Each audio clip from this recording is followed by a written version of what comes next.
नमस्कार, मैं हूं राहुल राजपूत और बुलेटिन की शुरुआत बड़ी खबर के साथ। चित्रकूट से बड़ी खबर, बीजेपी के प्रदेश प्रशिक्षण शिविर का दूसरा दिन समापन के बाद नेता और मंत्री मंदाकिनी आरती के लिए रवाना। हालांकि इससे पहले कामत पर्वत का तमाम जो यहां मंत्री नेता पहुंचे हुए थे वो परिक्रमा करते नजर आए और आज मंदाकिनी आरती भी होगी। तो बड़ी खबर आपको बता रहे हैं, चित्रकूट में बीजेपी के प्रदेश प्रशिक्षण शिविर के दूसरे दिन हालांकि कई मुद्दों को लेकर चर्चा की गई और इसके समापन के बाद मंदाकिनी आरती में शामिल होंगे सभी मंत्री और साथ ही साथ जो नेता प्रशिक्षण शिविर कार्यक्रम में पहुंचे हुए हैं। तो बड़ी खबर आपको बता रहे हैं इस वक्त की, बीजेपी के प्रदेश प्रशिक्षण शिविर का दूसरा दिन समापन के बाद नेता और मंत्री मंदाकिनी आरती के लिए रवाना।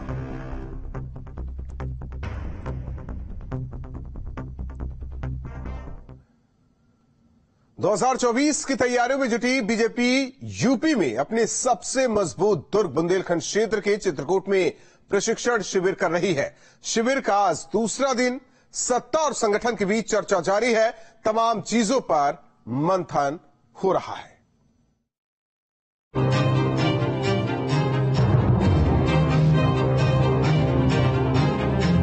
प्रशिक्षण वर्ग में अलग अलग मुद्दों पर चिंतन और मंथन हो रहा है। की भी हो रही है, 27 की भी हो रही है, 29 की भी हो रही है। तैयारियां तो निरंतर होती ही रहती हैं। केवल चुनाव ही हमारा लक्ष्य नहीं रहता और समाज की सेवा भी रहता है। जनता जनार्दन की सेवा करने के लिए आदरणीय मोदी जी, राज्य के अंदर योगी जी और संपूर्ण योजना केवल गरीब को लाभ कैसे मिले, गरीब की खुशहाली कैसे हो, कानून का शासन कैसे हो और गांव गरीब दुखी जो है उसको सम्मान कैसे मिले। सत्ता संगठन के बेहतर सामंजस्य के साथ कैसे लक्ष्य की ओर बढ़ा जाए, इस पर बीजेपी अक्सर विचार विमर्श करती रहती है। यही वजह है कि बीजेपी देश की सबसे बड़ी पार्टी है। विपक्ष की तमाम रणनीतियों के बाद भी बीजेपी का कुंडल लगातार बढ़ रहा है। बीजेपी नेताओं में सुशासन है जो पार्टी को और मजबूत बनाता है। कार्यकर्ताओं के लीडर्स ग्रुप है, उनको इस प्रकार का प्रशिक्षित किया जाता है कि वो निचले स्तर तक के लोगों को बीजेपी की रीति नीति सिद्धांत के बारे में, खासतौर से ये जो हमारा अधिष्ठान है वो कोई नेता नहीं है। हम लोगों का हर चीज को लिए अपडेट होता है, ट्रेनिंग बहुत जरूरी है। किसी बात मुख्य मुद्दा सुशासन। विधानसभा चुनाव जीतने के बाद बीजेपी ने यूपी में 2 सीटों पर हुए लोकसभा चुनाव में भी एसपी को करारी मात दी। दूसरी तरफ एसपी गठबंधन में ही फूट पड़ गई और अखिलेश राजभर की दोस्ती पूरी तरह टूट चुकी है, तो शिवपाल यादव भी एसपी से आजाद हो चुके हैं। इन्हीं बदली हुई परिस्थितियों के बीच चित्रकूट में बीजेपी का मंथन काफी ज्यादा अहम हो जाता है। News state. अखिलेश और केशव और एक बार फिर जिस तरीके से आमने सामने, हालांकि लगातार अखिलेश यादव सवाल उठा रहे हैं जिसका जवाब केशव प्रसाद मौर्य लगातार दे रहे हैं। वही अखिलेश यादव ने एक बार फिर बीजेपी के इस प्रशिक्षण शिविर को लेकर सवाल उठाया तो जवाब केशव प्रसाद मौर्य ने भी बखूबी दिया।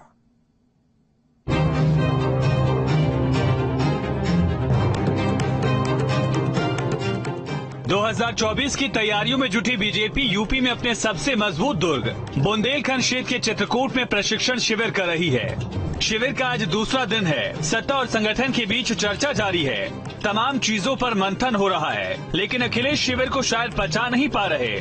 उन्होंने इस पर तंज कसते हुए ट्वीट किया। अखिलेश ने ट्वीट कर लिखा, सुना है चित्रकूट में भाजपा का प्रशिक्षण शिविर चल रहा है, शायद इसमें भ्रष्टाचार, ट्रांसफर पोस्टिंग की धांधली को छुपाने, रूठों को मनाने, बदहाल स्वास्थ्य सेवाओं, टूटते बुंदेलखंड एक्सप्रेसवे व महंगाई पर बहाने बनाने का प्रशिक्षण दिया जाएगा, जिससे भाजपाई जनता का सामना तो कर सके।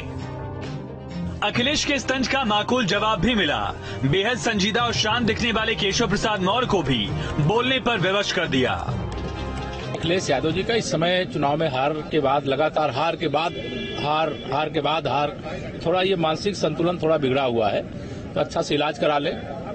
अभी देख रहा था एक दिन में भोले बाबा का पहले विरोध करते तब पूजा उजा किए हैं, शायद कुछ सद्बुद्धि आवे, लेकिन आ नहीं रही है। अपने अपने सियासी पत्ते दुरुस्त करने के लिए विरोधी एक दूसरे पर वार पलटवार करते रहते हैं। ताजा हमले से यूपी की दोनों बड़ी पार्टियों को क्या फायदा मिलेगा, कहना मुश्किल है, लेकिन बयान की बानगी बताने के लिए काफी है कि धीरे धीरे तलखियां बढ़ती ही जाएंगी। चित्रकूट से मानवेंद्र प्रताप सिंह के साथ टीम न्यूज स्ट्रीट। और बड़ी खबर आपको इस वक्त बता दें, लखनऊ से बड़ी खबर, विधान परिषद उपचुनाव के लिए बीजेपी ने अपने 2 उम्मीदवारों का नाम फाइनल किया। बड़ी खबर आपको इस वक्त की बता रहे हैं, बीजेपी ने उम्मीदवारों का ऐलान किया जिसमें धर्मेंद्र सिंह सेहतवार उम्मीदवार बने हैं, निर्मला पासवान को भी उम्मीदवार बनाया गया है। तो जिस तरीके से भारतीय जनता पार्टी ने विधान परिषद उपचुनाव के लिए उम्मीदवारों के नाम का ऐलान किया, आपको बता दें कि विधान परिषद उपचुनाव के लिए धर्मेंद्र सिंह सेहतवार उम्मीदवार बने। इसके अलावा हालांकि निर्मला पासवान उम्मीदवार बनी है। धर्मेंद्र सिंह सेहतवार जो कि गोरखपुर से आते हैं, निर्मला पासवान प्रयागराज से आती हैं। एक तरफ ओबीसी चेहरा और दूसरी ओर अतिपिछड़ों की बातों को बुलंद करेंगी निर्मला पासवान। हालांकि जिस तरीके से उम्मीदवार बनाया गया विधान परिषद उपचुनाव को लेकर बीजेपी प्रत्याशी का ऐलान किया गया है, धर्मेंद्र सिंह सेहतवार उम्मीदवार बने। इसके अलावा निर्मला पासवान को उम्मीदवार बनाया गया है। तो बड़ी खबर, धर्मेंद्र सिंह सेहतवार गोरखपुर से बीजेपी के क्षेत्रीय अध्यक्ष और वहीं एसपी के नेता के बाद सीट खाली हुई थी। 11 अगस्त को होना एमएलसी का चुनाव। बीजेपी ने 2 उम्मीदवारों का ऐलान किया है, धर्मेंद्र सिंह सेहतवार और निर्मला पासवान।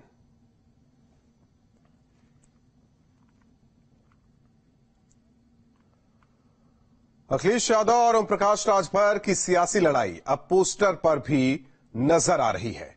वाराणसी में जिस तरीके से पोस्टर लगाए गए उसमें अखिलेश यादव को शेर जबकि ओम प्रकाश राजभर को गीदड़ बताया गया। वहीं पोस्टर को लेकर एसपी ने कहा कि यह पोस्टर राजभर से नाराज उनके ही कार्यकर्ताओं ने लगाए। समाजवादी पार्टी और सुहेलदेव भारतीय समाज पार्टी का अलायंस टूट चुका है और अब दोनों दल एक दूसरे पर हमलावर हैं। वाराणसी में समाजवादी पार्टी के कार्यकर्ताओं ने पोस्टर लगाए हैं जिसमें ओम प्रकाश राजभर को गीदड़ और उनके बेटे को चूहा दर्शाया गया, जबकि अखिलेश यादव को उसमें शेर बताया गया है। चंचल कुमार हमारे साथ हैं, समाजवादी पार्टी प्रवक्ता। गठबंधन टूट जाएगा तो आप दूसरे दलों को नेताओं को चूहा और गीदड़ बताएंगे? देखिए, ऐसा कुछ भी नहीं है। समाजवादी पार्टी का एक एक कार्यकर्ता, एक एक सिपाही हमेशा अनुशासन के दायरे में रहकर के काम करता आया है और आप देखेंगे कभी भी अनुशासन का जो है कभी तोड़ने का काम नहीं करता है। मैं ये कहता हूं, किसने लगाया है जो पोस्टर लगाया? मेरा जहां तक ख्याल है कि आज के टाइम में राजभर समाज से लोग बहुत ही खुद आदरणीय राजभर जी से बहुत आक्रोशित हैं, क्योंकि उन्हें लग रहा है कि हमारे आदरणीय नेता ने हमारे साथ ठगा, मतलब हमें हमारे साथ छलावा किया है। चंचल कुमार खुद उल्टा आरोप लगा रहे हैं कि पोस्टर जिन्होंने लगाया है वो राजभर समाज के लोग हैं और जो ओम प्रकाश राजभर से नाराज हैं, तो उन्हीं लोगों ने ये पोस्टर जो है बनारस की सड़कों पर लगाए हैं। वीडियो जर्नलिस्ट बगदाना के साथ अनिल यादव, न्यूज स्टेट लखनऊ। वहीं समाजवादी पार्टी के राष्ट्रीय अध्यक्ष अखिलेश यादव ने पार्टी को सड़क पर लाने का विचार किया है। इसकी प्लानिंग तैयार है। शुरुआत 9 अगस्त को अगस्त क्रांति दिवस के मौके पर पदयात्रा से होगी। पार्टी 9 अगस्त से गाजीपुर से देश बचाओ देश बनाओ समाजवादी पदयात्रा निकालेगी। यात्रा का पहला चरण गाजीपुर, बलिया, मऊ, जौनपुर, भदोही होते हुए 27 अक्टूबर को वाराणसी में खत्म होगा। यात्रा 9 अगस्त को सुबह 11 बजे गाजीपुर स्थित सपा के जिला कार्यालय से शुरू होगी। 27 अगस्त को बलिया, 8 सितंबर को मऊ, 15 सितंबर को आजमगढ़, 3 अक्टूबर को जौनपुर, 14 अक्टूबर को भदोही होते हुए 19 अक्टूबर को वाराणसी पहुंचेगी। 27 अक्टूबर को पद यात्रा के पहले चरण का समापन होगा। पदयात्रा जिन जिलों से गुजरेगी उनके समाजवादी पार्टी कार्यालयों, सभी विधानसभा क्षेत्रों, तहसील और ब्लॉकों में पहुंचेगी। यात्रा में समाजवादी पार्टी सदस्यता अभियान, तिरंगा झंडा अभियान, नुक्कड़ सभा, जुलूस, संगोष्ठी, वृक्षारोपण, पर्यावरण के प्रति जागरूकता के कार्यक्रम होंगे। तो अखिलेश का मिशन 2024 जिस तरीके से अब सड़कों पर उतरने को लेकर प्लान तैयार समाजवादी पार्टी ने किया है। पूर्वांचल से इसकी शुरुआत होने जा रही है। 9 अगस्त को गाजीपुर से पदयात्रा शुरू होगी। विधानसभा तहसीलों में सदस्यता अभियान समाजवादी पार्टी चलाएगी। तो समाजवादी पार्टी 9 अगस्त से प्रदेश में अगस्त क्रांति यात्रा की शुरुआत करने जा रही है। 27 अगस्त तक चलने वाली ये यात्रा आजमगढ़, मऊ, बलिया, गाजीपुर, वाराणसी, जौनपुर से होकर गुजरेगी, जिसमें पार्टी के नेता देश में बढ़ रही महंगाई, बेरोजगारी, महिलाओं, किसानों के मुद्दे उठाएंगे। न्यूज स्टेट संवाददाता ने एसपी विधायक संग्राम सिंह से बातचीत की। समाजवादी पार्टी अगस्त में अगस्त क्रांति यात्रा निकालेगी, अलग अलग शहरों में, जिलों में जाएगी। संग्राम जी, पार्टी अगस्त क्रांति यात्रा निकालने वाली है अगस्त में, किस तरह की ये यात्रा होगी? देखिए, वो तो परिपत्र माने प्रदेश अध्यक्ष श्री नरेश उत्तम जी ने जारी कर दिया है कि हमारी 9 अगस्त से हम झंडारोहण भी करेंगे गांव-गांव जा करके, और पार्टी के नेता अभिषेक यादव जी के नेतृत्व में पदयात्रा भी चलेगी। ऐसा कहा जा रहा है कि अखिलेश जी भी अब सक्रिय होने वाले हैं और लगातार प्रदेश के अलग अलग जिलों में दौरों पर वो रहेंगे। देखिए, वो तो लगातार सक्रिय हैं, वो तो लगातार आप देखते होंगे जनता से मिलते हैं। कोई ऐसा दिन नहीं है और कोई ऐसा हफ्ता नहीं जिन हफ्तों में उनके प्रदेश में दौरे न लगे हों। लगातार अभी आप देखे होंगे कि वो अभी जौनपुर गए थे, कन्नौज गए थे, इटावा गए थे, फिर इधर आपने देखा श्रावस्ती की तरफ वहां गए थे, आजमगढ़ गए थे।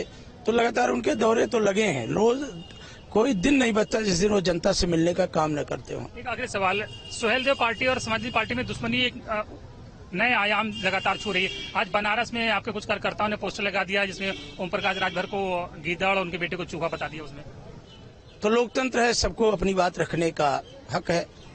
और जहां तक समाजवादी पार्टी का सवाल है, समाजवादी पार्टी बहुत मजबूत विचारधारा डॉक्टर लोहिया माननीय मुलायम सिंह यादव के विचारों पर माननीय अखिलेश यादव जी के नेतृत्व में हम चट्टान की तरह एक होकर के ऐसी ताकतों को परास्त करेंगे जो प्रदेश में देश में महंगाई बढ़ाई हो, भ्रष्टाचार बढ़ाई हो, गरीबी बढ़ाई हो, फीस महंगी हो, दवाइयों का इलाज महंगा हो।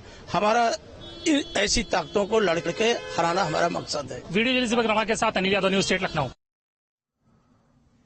बढ़ते आगे, बलरामपुर में कैबिनेट मंत्री संजय निषाद ने अखिलेश यादव और ओम प्रकाश राजभर पर जमकर निशाना साधा। उन्होंने कहा कि सारे चुनाव हारने के बाद भी दोनों सपने देख रहे हैं। साथ ही उन्होंने कहा कि मुलायम सिंह के बाद असली समाजवाद बीजेपी में है। तो पहले तो अतिक्रमण कराने वाली सरकारों को हमने हटाया है। जो 70 साल से थी अतिक्रमण तो कराती थी कांग्रेस, सब तो पहले उन्हें हटा लिया हूँ, फिर उनके अधिकारियों को थोड़ा हटाया गया। अब धीरे धीरे उस अतिक्रमण से हम मुक्ति पा रहे हैं और धीरे धीरे स्वतः जो गरीब थे उन्हें हम लोग स्थापित कर रहे हैं, मकान दे रहे हैं। प्रधानमंत्री, मुख्यमंत्री जो मकान योजना में दे रहे हैं, तो अब जब से उनको मकान मिल जा रहा है तो निश्चित रूप से उस मकान में चले जा रहे हैं। और कुछ बदमाश लोग जो है माफिया टाइप है, उन्हें बुलडोजर चली रहा, धीरे धीरे खत्म हो रहा। और अब बढ़ते आगे और दूसरी खबरों पर भी एक नजर डालते हैं। खबर जिस तरीके से स्वास्थ्य विभाग को लेकर है, योगी सरकार में हालांकि स्वास्थ्य विभाग को लेकर लगातार ऐतिहासिक फैसला लिया जा रहा है। अब एक कॉल पर एम्बुलेंस से लेकर अस्पतालों तक में तुरंत प्रवेश मिलेगा। देश में पहली बार लाइव इमरजेंसी मॉनिटरिंग सिस्टम लागू करने वाला प्रदेश यूपी बनने जा रहा है। इस योजना को लागू करने के लिए कोविड कमांड सेंटर की तर्ज पर इंटीग्रेटेड ट्रॉमा और इमरजेंसी सेंटर की स्थापना की जाएगी। साथ ही एम्बुलेंस और प्रशिक्षित तकनीकी स्टाफ में बढ़ोतरी की जाएगी। इस काम में WHO, एम्स प्रशिक्षण और गैप एनालिसिस में सहयोग देगा। योजना को लेकर काम शुरू हो चुका है। जल्द ही सीएम योगी इसकी घोषणा करेंगे।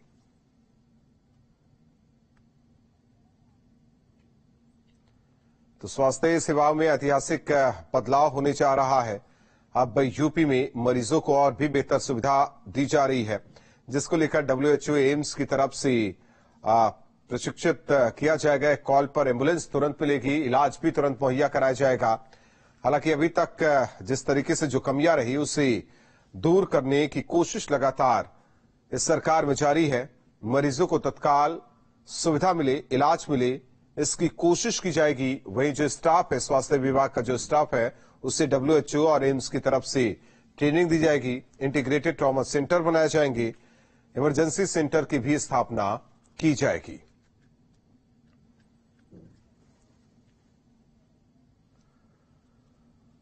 तो यूपी के स्वास्थ्य विभाग में हालांकि जिस तरीके से गलत ट्रांसफर किया गया था, हालांकि इसे लेकर सीएम योगी बेहद सख्त थे। इंटरनल जांच भी हुई और गलत तरीके से हालांकि कई नाम सूची में भी डाले गए थे, जिसे निरस्त भी किया गया था। और इस मामले पर योगी बेहद सख्त नजर आए। 48 डॉक्टरों के तबादले अब रद्द किए गए हैं। लेवल 1 के 313 डॉक्टरों के तबादले गलत तरीके से किए गए थे, जिनमें 48 डॉक्टर के नाम गलत ढंग से सूची में डाले गए थे, जिसके बाद इनके तबादलों को रद्द किया गया है।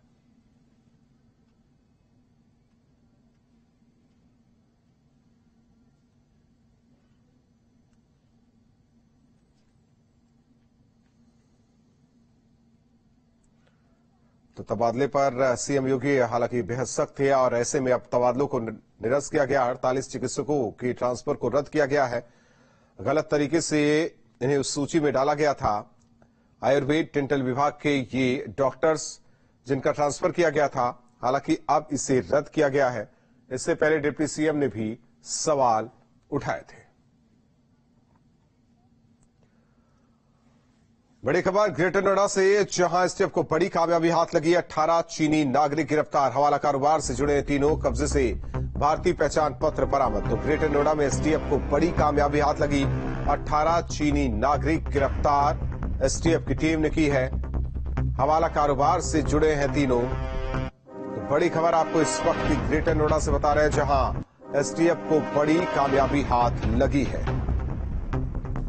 तो ग्रेटर नोएडा में एसटीएफ को बड़ी कामयाबी हाथ लगी, जहां 3 चीनी, हालांकि अब तक 18 चीनी नागरिक गिरफ्तार किए गए हैं। आपको बता दें कि हवाला कारोबार से तीनों जुड़े हुए थे। लगातार जिस तरीके से चीनी नागरिकों की गिरफ्तारी हो रही है, अब तक 18 गिरफ्तार, यानी कि 3 आज एक बार फिर गिरफ्तार किए गए।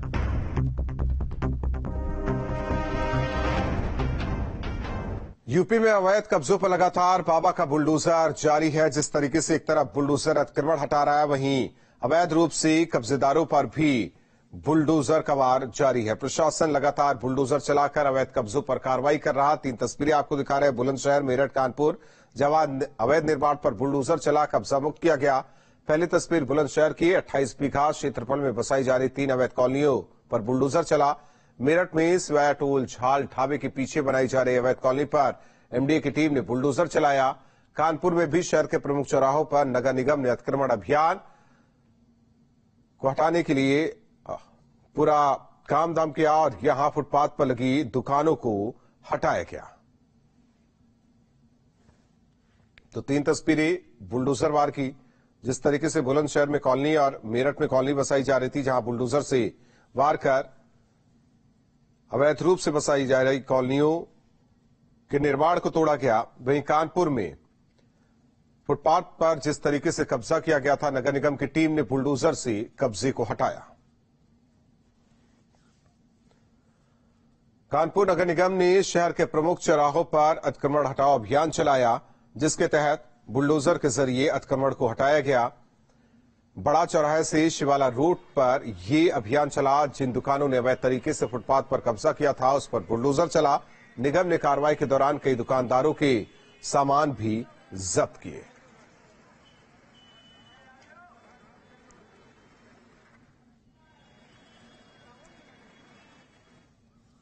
और बड़ी खबर इस वक्त की आपको बता दें, ग्रेटर नोएडा से एक बड़ी खबर आ रही है। प्राधिकरण ने बड़ी कार्रवाई की है। मॉल, स्कूल और सोसाइटी पर 5.28 लाख का जुर्माना। कूड़े का निस्तारण न करने पर प्राधिकरण की कार्रवाई। मॉल पर पहले भी लग चुका है जुर्माना।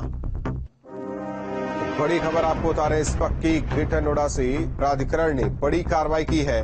कूड़े का निस्तारण न करने पर प्राधिकरण की कार्रवाई हुई है। मॉल, स्कूल और सोसाइटी पर 5.28 लाख का जुर्माना प्राधिकरण ने लगाया। कूड़े का निस्तारण न करने पर प्राधिकरण की कार्रवाई हुई है। तो बड़ी खबर आपको बता रहे, ग्रेटर नोएडा से प्राधिकरण ने की बड़ी कार्रवाई। मॉल, स्कूल और सोसाइटी पर 5.28 लाख का जुर्माना प्राधिकरण ने लगाया है। और बढ़ते आगे, नोएडा से खबर है। नोएडा के निजी स्कूल के बच्चों के जीवन के साथ खिलवाड़ हो रहा है। आरटीओ विभाग की जांच में खुलासा हुआ है कि करीब 100 स्कूलों की 300 बसें बिना फिटनेस के सड़कों पर लगातार दौड़ रही है। आरटीओ विभाग ने 300 बसों का रजिस्ट्रेशन निलंबित किया। जल्द फिटनेस नहीं करने वाली बसों का रजिस्ट्रेशन रद्द करने की कार्रवाई होगी। बिना फिटनेस के सड़कों पर चलने वाली करीब 2 दर्जन बसों पर आरटीओ विभाग ने सीज करने और चालान की कार्रवाई की है। फिटनेस को लेकर लगातार हमारे यहाँ से जितने स्टाफ हैं, ऑफिस के स्टाफ, उनकी टीमें बना दी गई हैं और स्कूल में चलने वाली जो बसें हैं उनकी सूची बना के थानावार दे दी गई है समस्त स्टाफ को। वो स्कूल जा करके नोटिस दे रहे हैं कि आप अपनी गाड़ियों का फिटनेस करवा लें। ऑलरेडी जिनके फिटनेस समाप्त हो गए हैं उनका पंजीयन लगभग 1.5 महीने पहले निलंबित किया जा चुका है। नोएडा के प्राइवेट स्कूल मनमानी फीस वसूल कर आपके बच्चों को पढ़ाने का दावा जरूर करते हैं, लेकिन उनकी सुरक्षा को लेकर उसमें चूक भी करते हैं। जिले के 100 से ज्यादा ऐसे स्कूल हैं जिनकी बसें अनफिट थी। हम दिखाते हैं तस्वीरें आपको। नोएडा आरटीओ ऑफिस में ये बसें पहुंची हैं यहाँ फिटनेस कराने के लिए। आरटीओ विभाग के अधिकारियों की माने तो यहाँ पर 300 के आसपास ऐसी स्कूल बसें थी जो अनफिट थी और लगातार सड़कों पर दौड़ रही थी, आपके बच्चों को घर से स्कूल और स्कूल से घर तक छोड़ने का काम कर रही थी। आज से पहले उत्तर प्रदेश सहित कई ऐसे स्टेट में बड़े हादसे हो चुके हैं जहां बच्चों की जान तक स्कूल बसों के अंदर चली गई। बावजूद उसके जो लापरवाही है निजी स्कूलों की वो जारी है। फिलहाल आरटीओ विभाग ने सख्त कार्रवाई करते हुए 295 बसों का रजिस्ट्रेशन निलंबित कर दिया है, यानी अब उनको नोटिस और जारी किया गया है। अगर ये 295 बस वाले 100 के आसपास स्कूल जल्द ही आरटीओ विभाग में पहुंचकर अपना फिटनेस नहीं कराते हैं तो इनका रजिस्ट्रेशन रद्द कर दिया जाएगा। आरटीओ विभाग के अधिकारियों का साफ तौर पर कहना है कि 15 अगस्त तक रोड पर चलने वाली सभी स्कूल बसों को दुरुस्त कर दिया जाएगा। वीडियो जर्नलिस्ट सिद्धार्थ गुप्ता के साथ अमित चौधरी, न्यूज स्टेट नोएडा। सरकार का नारा है सब पढ़े सब बढ़े, लेकिन बादा में बबेरू तहसील के प्राथमिक विद्यालय अच्छा के बच्चे पूछ रहे हैं कि कैसे पढ़ें जब स्कूल का ताला ही समय से नहीं खुलता, कैसे पढ़े जब समय से टीचर ही नहीं आती। अच्छा के प्राथमिक विद्यालय के खुलने की समय हालांकि सुबह 8 बजे है, लेकिन मैडम 9 से 10 बजे के बीच आती हैं। तब तक स्कूल के बाहर ऐसे ही बच्चे मैडम का इंतजार करते रहते हैं। न इन्हें दूध मिल पाता है और न ही कायदे की इनकी पढ़ाई हो पाती है। नीरज, कहाँ पढ़ते हो? यहीं। कौन से यहीं? प्राथमिक विद्यालय। अच्छा बेटा, कितनी देर से खड़े हो यहाँ पे? 1 घंटा से। अच्छा, काहे खड़े हो? मैम नहीं आई। तो मैम ऐसे आती है क्या? नहीं। कै बजे आती है मैम? 9-10 बजे। तो 9 तो बज ही रहा है जी। तो कभी 9 कभी 10 बजे आती है जी। कितनी दिक्कत होती है, तुम लोग पढ़ाई नहीं कर पाते? न दूध मिलता, न सर न दाना मिलता, न पैसा मिलता, नहीं मिलता सर। खाना वाना नहीं मिलता? खाना मिलता है, खाना मिलता है, खाना मिलता है, न दूध मिलता है।